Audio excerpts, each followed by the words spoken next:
And what did you learn in school today, dear little boy of mine? What did you learn in school today, dear little boy of mine?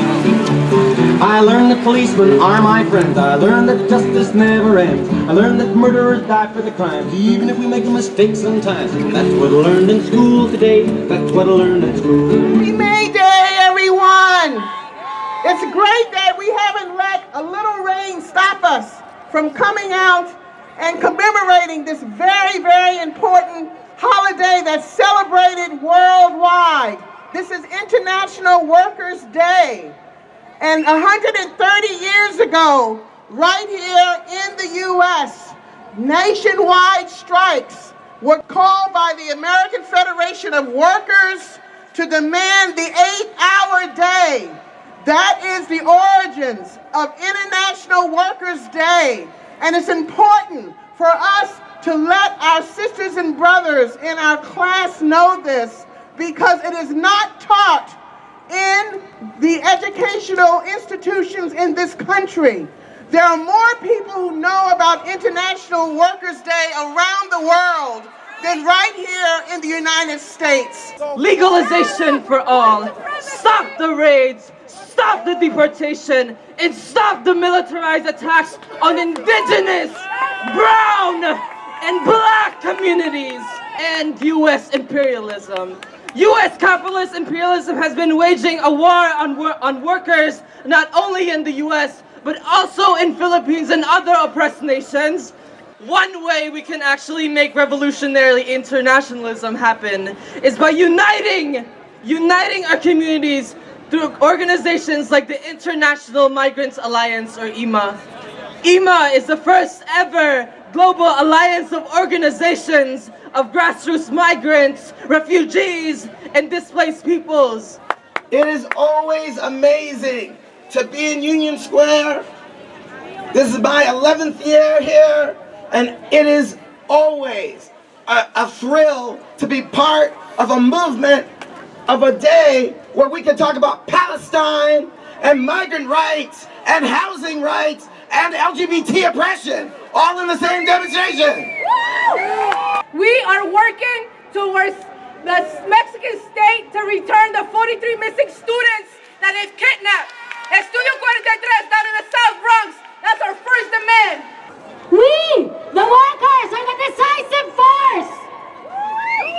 When the contradictions tighten, we, the workers, alongside with the migrants, with the women and children, with the LGBTQI, we together, we will be the decisive force to turn it over, to turn the power over to the people.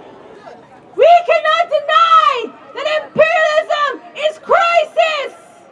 How many people here are in debt? How many people here are unemployed?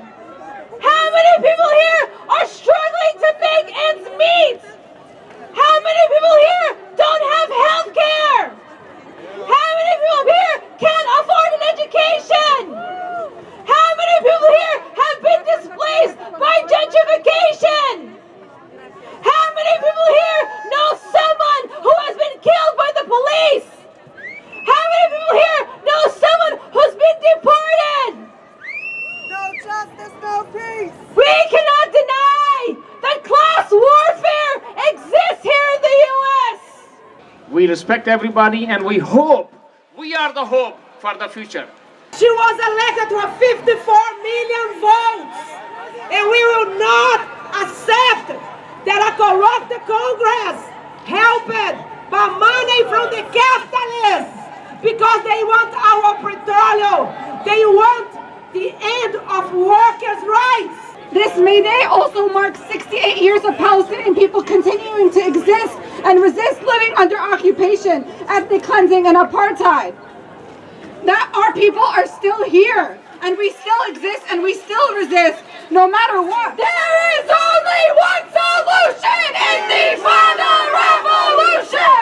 There is only one solution, Intifada revolution! It is evening right now in Ukraine, my home country. Tomorrow, people of the predominantly Russian-speaking town Odessa will come out to the streets to commemorate the tragic incident that took place 2 years ago. I ask you all, workers, migrants, minorities, to stand in solidarity with the people of Odessa who, despite the threats by the right-wing supporters of the illegal government, will come out tomorrow in commemoration with this terrible massacre. I am really sick and tired of the trans community being dehumanized and the mistreatment that we are getting throughout the nation and throughout the world. The violence that we face has to stop, and I hope all of you here in attendance challenge yourselves and stop the prejudice against the transgender community, because we are and we have started the fight for liberation. Please never forget Sylvia Rivera and Marsha P. Johnson from New York City, who started the fight for our liberation. So labor is in the house. Labor against the war, all wars. Labor, postal workers, whether it's raining, sleeting, hail or snow, the postal workers are here. We need to support the cause of our postal workers. In this here city, we have some other workers that are on strike. Verizon workers, CWA, we need to support Verizon workers. All of us hear Trump talking about building a wall. But let me tell you what happened in 1992 when Bill Clinton was running for president. The United States had sponsored a military coup in our country in Haiti. And Haitian people were fleeing for their lives. And what the US government did, George Bush, the father, he had these people in concentration camps at Guantanamo Bay in Cuba. Bill Clinton, the candidate, said this was inhumane, that as soon as he's president, he would stop this. What did he do when he became president? He implemented harder policies. Harder policies. He didn't even allow them to land on Guantanamo to plead their case. But I am no Hillary Clinton, because we're running this campaign to show that you can't vote racism away, you can't vote sexism away, you can't vote homophobia away, you can't vote exploitation away. The only way to get rid of capitalism, all of its ills, is to fight for socialism, to fight for liberation. No habrá paz para el gobierno. There will be no peace for the government Mientras haya niños abandonados porque migración se llevó a sus padres. Meanwhile, there's orphan children because immigration ICE just took their parents.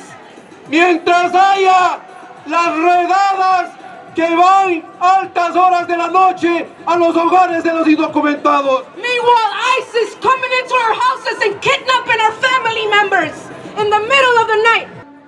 You know, in the Bronx alone in this last year, there have been 50 to 60 cases of ICE officials calling themselves police, tricking people into opening their doors, and then they get taken in for charges that they've already served probation for. They get separated from families. Kids lose their fathers, their mothers, brothers, sisters get taken away. And where do you think that's going to lead this city in 15, 20 years? You're going to punish someone in 15, 20 years for the anger they feel that their family was torn apart earlier. And these are people that do nothing but contribute to this beautiful city and make everything here possible. Black women are also impacted by police brutality, by mass incarceration, and just in Chicago yesterday, there was an amazing demonstration led by Assata's daughters who are protesting against the brutal murder of Rekia Boyd and also the closing of their university. The thing that we want to make sure folks know, that they're all over this city, that people are in struggle to make sure that our neighborhoods, particularly black and brown migrant neighborhoods, working class neighborhoods, are not taken over by developers. That's right. That we say that the Bronx is not for sale, Brooklyn's not for sale, Harlem's not for sale, Chinatown's not for sale. New York is not for sale. All of us, especially those of us that are in political organizations, those of us that are in grassroots movement, to come together with folks in the affordable housing movement, and the immigrant rights movement, and the anti-war movement, and the Black Lives Matter movement, and take back our city from these developers, from these corporate thieves that are trying to take us out of our neighborhoods. Sisters and brothers, happy May Day. And love and solidarity from the People's Power Assembly. How many of you know about what happened at these Donald Trump events in California? Raise your hand. I'll take a few seconds to mention it because they show the world how you stop Trump. You don't depend on the Democratic Party. You don't depend on Clinton. That's a dead end. Now, they couldn't get in these Trump events in Southern California and Northern California. Okay, so they stood outside and blocked the highway. They did that in Costa Mesa. And in the Bay Area, they couldn't get inside. So they surrounded the building so nobody else, including Trump, couldn't get in there. So how do we stop Trump? Shut him down.